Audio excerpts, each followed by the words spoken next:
بسم الله الرحمن الرحيم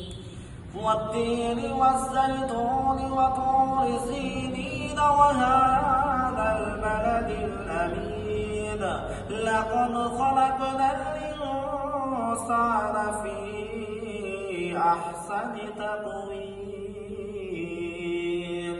ثم رددناه أسفل سافلين